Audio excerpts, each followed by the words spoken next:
गुजरों ने नहीं दिया बीजेपी को वोट। बीजेपी को वोट दिया मशीन ने, बेईमानी ने, धोखे ने। देखिए, सफल होना या ना होना ये तो एक ईश्वर के हाथ में बात होता है, लेकिन मनुष्य का जो कर्तव्य होता है वो मेहनत करना होता है। हमारी पार्टी मेहनत करती है, हमारे नेता मेहनत करते हैं और मेहनत करेंगे। सफलता एक दिन निश्चित हमें मिलेगी। 13 महीने आप लोगों ने मेहनत करी थी। बिल्कुल करी, बिल्कुल करी। तमाम गुजरों ने वोट बीजेपी को दे दिया सर। गुजरों ने नहीं दिया बीजेपी को वोट। बीजेपी को वोट दिया मशीन ने, बेईमानी ने, धोखे ने। ये तो आप कह रहे हैं ना। कौन नहीं कह रहा इस बात को? कोई नहीं कह रहा। आप नहीं कह सकते, मीडिया नहीं कह सकती इस बात को। क्यों? कि जो भी मीडिया, जो भी गोदी मीडिया कहेगी उसे उठा करके जेल में बंद कर दिया जाएगा। आपको खूब अच्छे तरीका से पता है। पश्चिम बंगाल जहाँ जीत जाओ तो छाती पीट तो हमने हरा दी बीजेपी। देखिए, ऐसा है, वहाँ उन्हें मौका नहीं मिल पाया। हर जगह चुनाव जहाँ होते हैं एक जैसे माइंड से चुनाव नहीं होते। जो पश्चिमी बंगाल में चुनाव हुए वहाँ की जनता बहुत मजबूती से उन्होंने ईवीएम की रखवाड़ करी। हमारे यहाँ तब तक महसूस नहीं होने दिया कि ईवीएम को रखाइए लास्ट टाइम तक। जब लास्ट टाइम में आकर के जनता आई मैदान में, उससे पहले जब जनता मैदान में आई, जनता ने दिखाया कूड़े के जो ट्रक हैं कचरे के, उनमें ईवीएम पकड़ी गई। डीएम की गाड़ी में ईवीएम पकड़ी गई। क्यों पकड़ी गई? लोकतंत्र की हत्या हुई है, बिल्कुल निराधार हत्या हुई है। जनता का अधिकार छीना गया जो बाबा भीमराव अंबेडकर जी ने दिया था। उसी के तहत आज ये जो हमारी पार्टी जनता दल में विलय हुई है, इसका मतलब बहुत आगे का है। ये जो बात करी है अब की बार जो बीजेपी ने किया है वो 2024 में नहीं होगा। सर, आप हर बार ऐसे ही कहते हैं ना। हम अब भी ऐसे ही कह रहे हैं, हम जब भी ऐसे ही कह रहे थे। बेईमानी तो किसी भी रूप से होती है ना, लेकिन अब इनके सारे रूप सामने आ गए। नतीजे आ जाते तब आप लोग ईवीएम का रोना रोते। उससे पहले कोई आंदोलन नहीं करते, कई सड़कों पर नहीं उतरते। ऐसा है, हमने पहले आंदोलन करे। हमने आंदोलन कब नहीं करे? आप बताइए, आंदोलन कब नहीं करे? ईवीएम को लेकर कब आंदोलन? ईवीएम को लेकर के, ईवीएम को लेकर के आंदोलन कई बार कही गई है। ईवीएम मशीन जो ये सरकार में आई है, क्यों आई है ईवीएम? जहाँ ईवीएम बनी है, जहाँ पहले ईवीएम से चुनाव होते थे विदेश में, वहाँ ईवीएम से चुनाव नहीं हो रहे। यहाँ क्यों हो रहे हैं भारत के अंदर? सर, आपको नहीं लगता है ईवीएम पर ठीकरा फोड़ने की बजाय अपने संगठनों को मजबूत करना चाहिए आप लोगों को? नहीं, हमारे संगठन तो मजबूत हैं, आपको बता दूं, लेकिन हमें समस्या जो हो रही है वो क्या हो रही है? जो लोकतंत्र की हत्या हो रही है, जो कलम पे और कैमरे पे, आप गोदी मीडिया पे जो पाबंदी लगी हुई है, जो आप गोदी मीडिया हो गए हो। सबसे बड़ी समस्या यहाँ हो रही है कि आपको नहीं लग रहा कि आपको निष्पक्ष दिखाना चाहिए। सर, आप काम तो करते नहीं, गोदी मीडिया पर ठीकरा फोड़ देते हो। गोदी मीडिया ने आपको 13 महीने लगातार दिखाया नहीं दिखाया? आप गोदी मीडिया ने जो आप बॉर्डर पर बैठे थे। हाँ, गोदी मीडिया ने क्या दिखाया था? गोदी मीडिया ने दिखाया था किसानों ने रास्ते रोक रखे हैं। रास्ते किसानों ने रोक रखते थे या सरकार ने रोक रखे थे? आपने एक दिन भी नहीं किया गोदी मीडिया? नहीं, हमने कहा था आपके नेता रोज जाकर वहीं बैठते हैं टीवी पर। कहाँ पे? नहीं, क्या माध्यम है फिर? क्या माध्यम है जनता के पहुंचाने का? क्या माध्यम है? गोदी मीडिया ही तो है। गोदी मीडिया पे जब कभी पहले, अब क्या होता है, अब कोई भी आदमी, कोई भी बच्चा मीडिया के लिए तैयार नहीं होता देखने के लिए। क्या है बीजेपी को रोकने के पास? आप रणनीति तो जनता ने बना रखी है, बीजेपी रुकी हुई है। बीजेपी ने जो गड़बड़ करी है उनका खामियाजा बीजेपी है 2024 में भुगतना पड़ेगा। देख लेना आप तो 22 में भी कहते थे कि 22 में यूपी में, 22 में बेईमानी कर ली ना, 24 में बेईमानी भी ना होता है। कैसे रोकोगे बेईमानी? ऐसे ही रोकेंगे, पूरे लाठी से डंडा से मजबूत रहेंगे और गोदी मीडिया भी तैयार रखेंगे अपने साथ में। दिखाओ भी से गोदी मीडिया कई बार दिखाइए गोदी मीडिया ने, आप बताइए कितनी बार दिखाया? हम तो दिखा ही रहे हैं ना लगातार। नहीं, सबके लिए नहीं कह रहा मैं।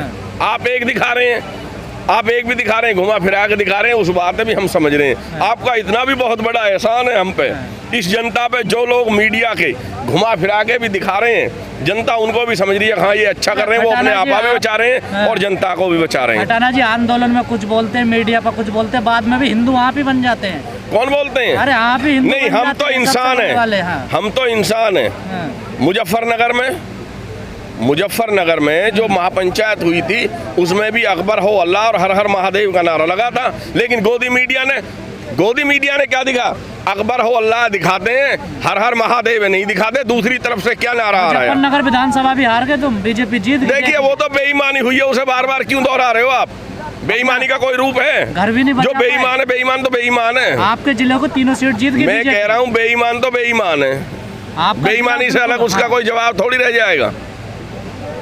जब एक नाम रख दिया बेईमान और वो बेईमान है तो उससे तो आगे की बात ही नहीं रही। उस बात को तो अब बेवजह कहते हैं। आप जीत नहीं पाओगे, इसका क्यों नहीं जीत पाएंगे? हम संघर्षशील लोग हैं, हमें इस इनकी आदत नहीं है। हम मजबूती से लड़ाई लड़ते हैं और मजबूती से लड़ाई लड़ेंगे। विपक्ष मजबूत होना चाहिए। आज भी हम कैसे हारे आप बताइए? उनने कितनी भी बेईमानी करी, लेकिन आज भी यूपी में विपक्ष मजबूत बैठा हुआ है। 2022 के लिए जिसके आप कह रहे हो मजबूत बैठा है, नहीं बैठा है विपक्ष? आप तो 400 प्लस ला रहे थे सर। 400 प्लस में है क्या? 403 तो कुल विधानसभा ही है। क्या 1003 हो जाएंगे? आप भी पता नहीं यार, गोदी मीडिया के तरह काम करते हो। कहा बताइए, 400 सीट जीत रहे? नहीं, एक बार भी नहीं कहा उन्होंने। अखिलेश यादव ने 400 से प्लस एक भी नहीं कहा कभी भी। मतलब इसका मतलब 100% किसी 400 सीट अखिलेश यादव ने कहा। कहीं भी किसी उस पे आप दिखा दीजिए, किसी पे भी नहीं कहा। तो एग्जिट पोल आने के बाद कह रहे हैं नहीं कि 400 सीटों पर रुझानों में जाएंगे। भाई रुझानों में जाने का मतलब एक अलग होता है। रुझानों में तो 403 सीटों पे भी रहेंगे। रुझान का मतलब नहीं है रुझान पर रहे। आपने परसेंटेज देखा? आपने परसेंटेज देखा? परसेंटेज तो देखा होगा, कितना परसेंटेज था। तो रुझान ही तो थे। और एक क्या थे? 403 सीटन पे। राजभर जी ने कहा 400 सीटों पे, मैं कह रहा हूँ 403 सीटन पे रहे पूरे में रुझान या नहीं रहे? आप बताइए। खबरें आ रही है राजभर जी बीजेपी में जा रहे हैं। देखिए ऐसा है, ये किसी पे कोई पाबंदी तो है नहीं। अब आज आप जेल जाने स्वार्थ की राजनीति बची, आप कोई विचारधारा, कोई समाज की लड़ाई नहीं। हम कोई स्वार्थ की राजनीति नहीं करते। कुर्सी के चक्कर में लगे नहीं, हम कुर्सी के चक्कर में कोई राजनीति नहीं करते। नहीं, जनता बचाने के लिए सब एक हाथ में 5 उंगलियां होती हैं, सारों 5 एक सी नहीं होती हैं। हटाना जी, आपको नहीं लगता जनता भी बहुत होशियार होगी नेताओं से ज्यादा? अब किसी का कोई बंधुआ वोट बैंक बचा नहीं। अरे तो ये जनता ही तो बदलेगी इन चोरन ने। मायावती की एक सीट रहेगी, देख लियो। हाँ तो मायावती की सीट भी तो यही वजह से तो एक रहेगी कि टिकट दे दिए, मायावती ने पैसे ले लिए। अब बीजेपी के लिए कर लगी तो बीजेपी जाएगी। तो बीजेपी जो, अगर मैं चोर हूँ तो मेरे साथ और जो वो भी तो जेल जाएंगे, या मैं ही अकेला चोर जाऊंगा? जो मेरे साथ और चोरी करने जा रहे हैं वो भी तो जेल जाएंगे। उन्हें पहले पकड़ते हैं लोग। तो डर की राजनीति हो रही है। डर की राजनीति करी है उन्होंने। डर की राजनीति नहीं होनी चाहिए। देखिए जब देश अंग्रेजों का गुलाम था, जब भी संघर्ष हुए थे, आज़ादी आई थी, क्रांति चालू हुई, समझे, ये तो बलिदान देने पड़ेंगे। हर आदमी चंद्रशेखर नहीं हो सकता, हर आदमी भगत सिंह नहीं हो सकता। अरे उनके नेता की इन्होंने टिकट बेचे, इस वजह से हम हार गए चुनाव। देखिए आरोप तो आप किसी पे भी लगा दो, आरोप की क्या है? सिद्ध करके दिखाओ। तो जैसे विपक्ष में सिद्ध करके दिखाया कि बीजेपी ने ईवीएम मशीन बदली, चोरी की गई, चोर बनाए गए, दिखाए गए, कूड़े के ट्रकन में ईवीएम मशीन दिखाई गई, तो ये सिद्ध कर दिया ना। अब फिर भी मीडिया कहती है नहीं नहीं, जो गोदी मीडिया वो कहती है नहीं नहीं नहीं, तो उसका क्या जवाब आप बताइए? आएगा, नंबर आएगा। 2024 की जो रणनीति है वो बहुत मजबूती से आएंगे और माननीय शरद यादव जी को प्रधानमंत्री बनाने का काम जनता करेगी। विपक्ष सारे एक होंगे और एक साथ होकर के माननीय शरद यादव जी को प्रधानमंत्री बनाएंगे। आरजेडी चुनाव गठबंधन के साथ लड़ेगी यूपी में फिर आके? नहीं, देखिए वो तो हाईकमान का मामला है। अच्छा। क्या होगा अखिलेश से गठबंधन होने को? वो आगे की बात होगी, अभी आने दो। 2024 है, वो जब बताएंगे आपको कि क्या समीकरण बनाएंगे वहाँ पर। आपका है कोई प्लान लोकसभा या आपके भाई का? नहीं, हमसे तो आप बार बार कह देते हैं लोकसभा लड़ोगे, विधानसभा लड़ोगे। एक घर में 2 पार्टियों में कैसे हैं? देखिए नहीं, देखिए 2 पार्टी में नहीं, विचारधारा में एक में हैं हम। विचारधारा में एक में हैं। हटाना कहीं और है आप। माननीय शरद यादव जी की, माननीय राकेश टिकैत जी की, बाबा महेंद्र सिंह टिकैत जी की, शरद यादव जी की एक ही विचारधारा है। हम एक ही विचारधारा, जनता का भला होना चाहिए, जनता के साथ गलत नहीं होना चाहिए। ये मौका देख रहे हो कहीं ना कहीं से नहीं, सेटल का हमारा कोई मतलब नहीं है। हम तो मजबूती से चुनाव लड़ाने की कोशिश करते हैं। जो जिसकी इच्छा हो वो चुनाव लड़ो, अच्छा आदमी, और चुनाव जीतो, संसद पहुंचो, विधानसभा पहुंचो। सर जीताते तो अच्छे ही हो, पर बाद में ये अच्छे नहीं रह पाते, वजह पता नहीं क्या वो पता नहीं कुर्सी में कोई गड़बड़ होगी। है।